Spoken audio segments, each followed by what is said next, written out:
Şimdi Önder Apo'nun tarihi 27 Şubat çağrısının 1. yıl dönümünde İmralı heyeti ve DEM Parti eş başkanları Ankara'da ortak bir basın toplantısı düzenleyecekler. Toplantıda Önder Apo'nun gelinen aşama ve bundan sonrasıyla ilgili yeni mesajlarının paylaşılacağı gelen haberler arasında. Kulislerde bu konuda bir bilgi var mı? Ankara'da neler konuşuluyor, istersen buradan başlayalım. Evet, yani hani 27 Şubat, hani geçmiş 27 Şubat Barış ve Demokratik Toplum Çağrısı, asrın çağrısı dendi. Bütün dünyada yankılar oldu. Şimdi yarın bunun 1. yıl dönümü. Yani buna dair özellikle işte yarın Ankara'da DEM Parti eş genel başkanları ve İmralı heyeti ortak açıklama yapacaklar. Buna şunu söyleyebilirim, yani DEM Parti'den aldığımız bilgiler çerçevesinde yoğun bir basın ilgisi var. Yani 150 civarında gazeteci akredite edilmiş. Bir önceki toplantıya benzer bir ilginin olduğu, yine davetliler var farklı kesimlerden, siyasi partilerden, demokratik kitle örgütlerinden. Önceki açıklamaya benzer bir atmosfer ve basın ilgisini olduğunu belirtiyorlar.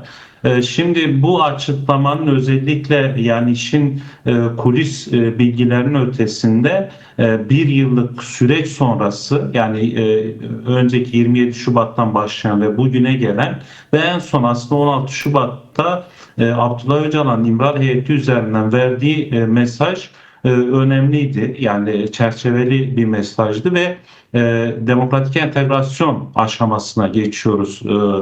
Toplantıyı o şekilde nitelendirmişti ve bu çerçevede işte müthiş bir şekilde demokratik siyaset yapacağız, bu kanalların açılması gerekiyor gibi bir çağrısı oldu. Bunun üzerine bu son grup toplantısında MHP Genel Başkanı Devlet Bahçeli'nin başlattığı statü tartışmaları vardı. Öncesinde komisyon raporu üzerinden yürüyen tartışmalar vardı.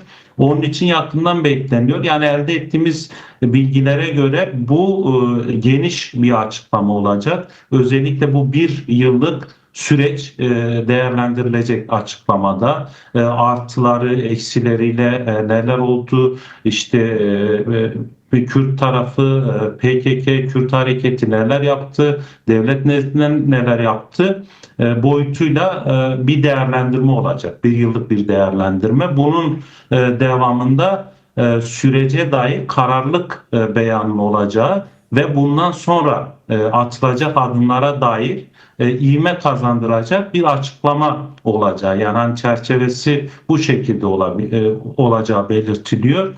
Ama bunun dışında neler olur tam olarak yok, ama bu 3 boyutu var. 1 yıllık süreç değerlendirilecek, artı ve eksileriyle sürece dair kararlılık vurgusu ve süreci ivme kazandıracak. Bundan sonra neler yapılacak ya da neler yapılanmalı, ikinci aşama denen bu çerçevede bir mesaj bekleniyor Abdullah Öcalan'dan. Peki İbrahim, şimdi 1 yıl geçti. Ankara'nın, daha doğrusu iktidar ve devletin yaklaşımına baktığımız zaman bir adım attığı görülmedi. Yaygın kabul edilen bir görüş aynı zamanda bu. İkinci aşama demokratik entegrasyon aşaması, Önder Apo da belirtti. 16 Şubat'ta gerçekleştirilen toplantının bu anlamda isimlendirdi. Ankara ikinci aşamada adım atacağını öngörüyor musun? Yani şöyle, belki onu en yakın işte Ankara ya da devlet nezdinde atılacak adımlar ne olacak? Kaygılar yüksek. Niye kaygılar yüksek? En son Meclis Komisyonu'nun raporu vardı.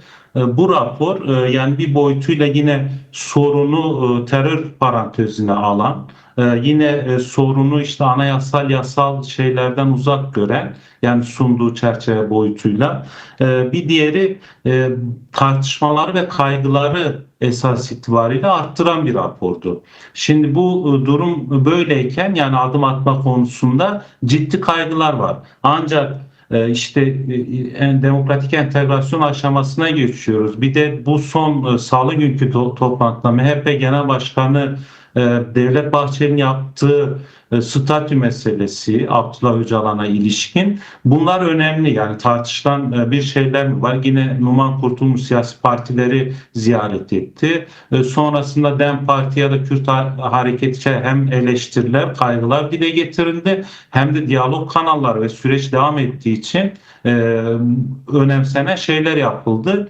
Bir kere yani şu önemli, eğer ikinci aşama özellikle yarınki açıklamadan sonra yani bir yılda Kürt hareketinin yaptığı Öcalan'ın çağrıları üzerine çok somut, çok tarihsel, dünyanın gündemine göre gelişmeler oldu. Devlet nezdinden ne yapıldı? Yani Sayın Abdullah Öcalan'la kanallar açıldı, görüntülü mesajları geldi. Evet, geçmiş süreçlere göre artıları olan, ama kaygıları arttıran ne? Yasal olarak, yani bu Kürt sorunu, yüzyıllık sorunun işte anayasa içerisine alınması, Kürtlerin tanımlanması boyutuyla işte IMF kararları dahi uygulanması gereken kararlar noktasında ciddi sıkıntılar ve bu kaygıları arttırıyor. Bundan sonra eğer sürece cidden ivme kazandırılacaksa yasal adımların atılması, işte PKK lideri Abdullah Öcalan ya da statüsü meselesi tartışılıyor.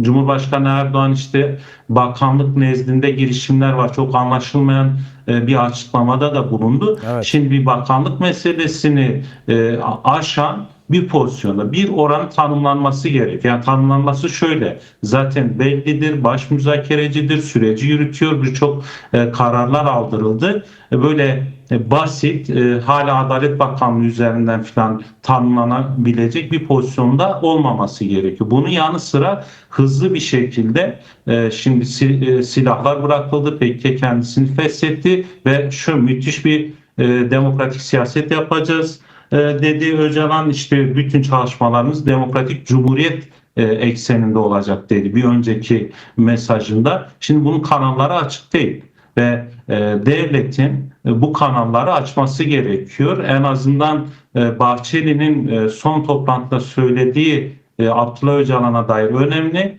Ve bu yarınki açıklama sonrası herkesin beklentisi bu yönde. Yani şöyle, yani hem toplumda hem biz gazetecilerde şu kaygı var.